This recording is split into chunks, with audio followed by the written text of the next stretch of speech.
Class 12th के math का जो एग्ज़ाम में MCQ क्वेश्चन आता है, ठीक है। तो MCQ यानी मल्टीपल चॉइस क्वेश्चन आते हैं, तो एक एक मार्क्स के आते हैं। उसका हम एक सीरीज़ शुरू करने जा रहे हैं, ठीक है। तो आगे कई पार्ट आते रहेंगे, तो ये हमारा आज पहला पार्ट है, ठीक है। तो ये हमारे कुछ 4-5 क्वेश्चन हैं, ठीक है। तो पहला क्वेश्चन है, ए मैट्रिक्स हैज़ 12 एलिमेंट। एक मैट्रिक्स में 12 एलिमेंट हैं। What are the possible orders it can have. तो बताइए कितने पॉसिबल ऑर्डर हो सकते हैं। तो एक ऐसा मैट्रिक्स जिसके अंदर 12 एलिमेंट होते हैं, तो कितने पॉसिबल ऑर्डर्स हो सकते हैं, ठीक है। तो यहाँ पर आप जानते हो कि एक मैट्रिक्स जिसका ऑर्डर m इंटू एन होता है, उसके अंदर m इंटू एन यानी m इंटू एन एलिमेंट्स होते हैं।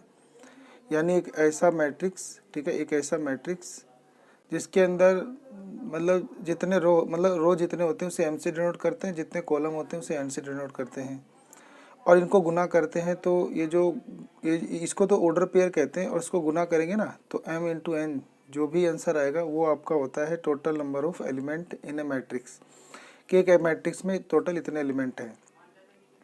तो हमें बताया गया है कि यहाँ पर 12 एलिमेंट हैं, यानी m इंटू एन करने पे 12 एलिमेंट आ रहे हैं, ठीक है।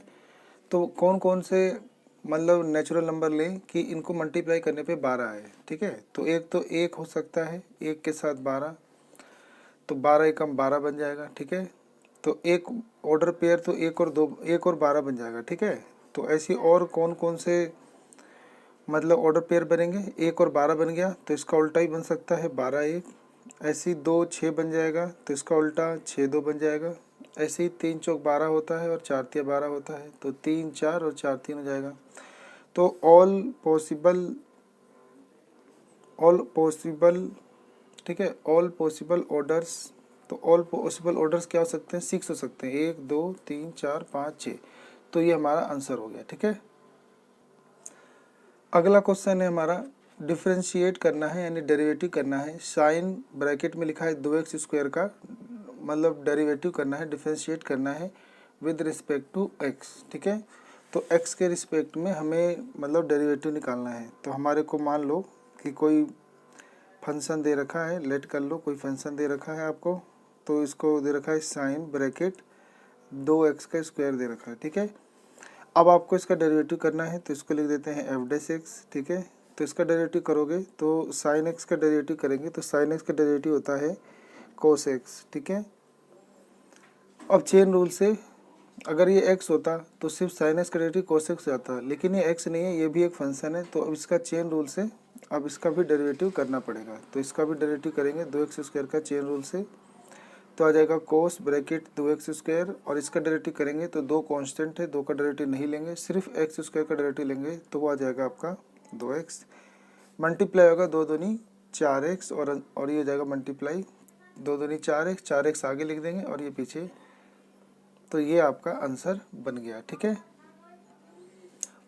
तो हमारा अगला क्वेश्चन है, determine the order and degree of the following differential equation. तो आपको ज्ञात करना है, नीचे जो डिफरेंशियल इक्वेशन लिखा हुआ है इसका ऑर्डर और इसकी डिग्री बतानी है, ठीक है। तो इसमें ऑर्डर क्या होता है इसको एक बार पढ़ो, डी क्यू वाई फिर डी एक्स की Q plus D square Y upon D X square plus D Y by D X का होल स्क्वायर बराबर ई टी। तो इसके अंदर जो सबसे बड़ी जो मतलब जो डिग्री, देखो एक होता है first order derivative, second order, third order. तो इसमें देखते हैं सबसे बड़ा ऑर्डर डेरिवेटिव का कौन सा दिया है। तो यहाँ पे पावर 3 लिखा है, तो यहाँ पे ऑर्डर क्या हो जाएगा इसका, तो इसका ऑर्डर हो जाएगा 3।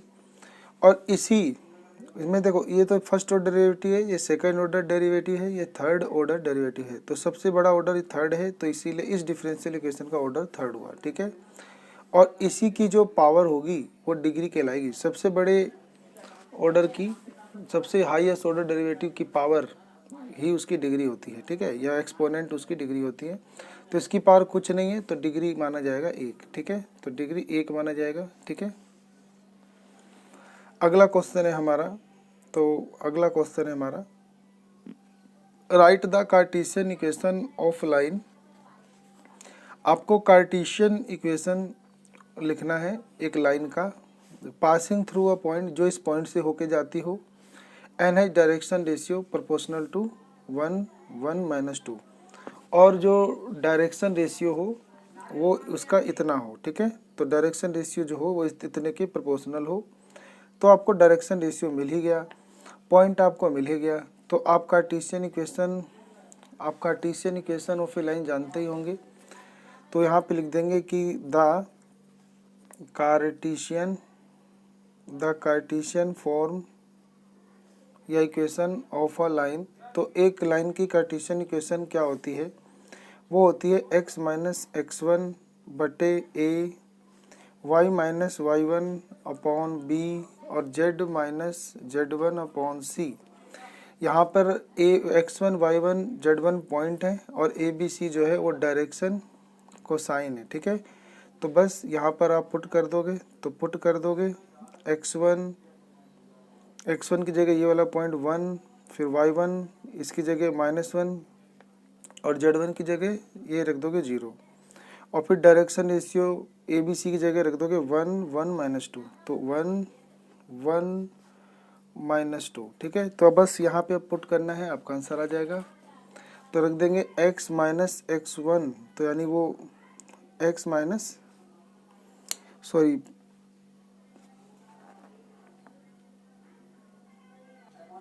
देखते देखते पॉइंट मैंने ये ले लिया, ये नहीं था, ये वाला पॉइंट है 2 -1 और 4, तो यहाँ पे लिखना था 2 -1 और 4। डायरेक्शन इससे लेना था 1 1 घटा 2, 1 1 घटा 2। अब तुम रख सकते हो यहाँ, तो x माइनस 2 बटा 1, फिर हो जाएगा y -1 प्लस 1 बटा 1, ठीक है। और फिर लिख दोगे बराबर z माइनस 4 बटे घटा 2। तो बस आप इतना ही लिख दोगे, ये आपका आंसर हो जाएगा, ठीक है। अगला क्वेश्चन है कि find the equation of a line. हमें इक्वेशन ऑफ लाइन ज्ञात करना है, पासिंग थ्रू दिस पॉइंट, इस पॉइंट से पास होती हो, and parallel to the line this, और इस लाइन के पैरेलल हो। तो ये भी बहुत सिंपल ही क्वेश्चन है। इसके अंदर क्या बोला है इस बात का ध्यान रखना है, ठीक है। तो इसको देखते हैं। तो बोल रहा है कि फाइंड करो इक्वेशन ऑफ लाइन। आपको एक ऐसे लाइन की इक्वेशन निकालनी है, पासिंग थ्रू दिस पॉइंट, यानी इस पॉइंट से पास होता हो, ठीक है। तो इस पॉइंट से पास होता हो, 1 -1 और 0 से पास होता हो, and parallel to the line, और इस लाइन के पैरेलल हो। तो आपने पढ़ा होगा कि जब दो लाइनें पैरेलल होती है तो जो इस लाइन का डायरेक्शन रेशियो होता है वही इसका भी डायरेक्शन रेशियो होता है, ठीक है। तो इस लाइन की डायरेक्शन रेशियो आपको 3 2 1 मिल जाएगी। 3 2 1 को पहले अरेंज करना पड़ेगा, ठीक है। तो इस लाइन की पहले आपको डायरेक्शन रेशियो निकालनी पड़ेगी। तो इस लाइन की जो डायरेक्शन रेशियो होगी वो इस लाइन की भी डायरेक्शन रेशियो होगी। फिर एक पॉइंट, अब एक लाइन का इक्वेशन जो हमें पॉइंट पता हो और डायरेक्शन रेशियो पता हो, तो वो हमने अभी इक्वेशन पढ़ा था, वही वाला लगा देंगे, हो जाएगा, ठीक है। तो पहले हम लाइन की डायरेक्शन रेशियो निकाल लेते हैं। तो वो लाइन क्या दे रखा है, x माइनस 2 बटा 3, फिर दे रखा है 2y प्लस 1 बटा 3, और फिर दे रखा है 5 घटा z बटा 1, ठीक है। तो इसको स्टैंडर्ड फॉर्म में बनाओगे तो x तो सही है, तो ये तो स्टैंडर्ड फॉर्म में लिखा हुआ है, इसको भी स्टैंडर्ड फॉर्म में बनाना पड़ेगा। तो इसको स्टैंडर्ड फॉर्म बनाने के लिए y अकेला चाहिए, तो क्या करना पड़ेगा, अंश और हर में 2 से डिवाइड देना पड़ेगा। तो जब इसको 2 से डिवाइड दोगे तो y प्लस 1 बटा 2, और इस 2 को 2 से भाग दोगे तो 1 आ जाएगा, ठीक है। और जाएगा 5 घटा z, तो इसको भी आपको अरेंज करना होगा, इसमें से -1 कॉमन लोगे और उसे नीचे भेज दोगे, तो z आगे जाएगा, z -5 हो जाएगा, ठीक है, z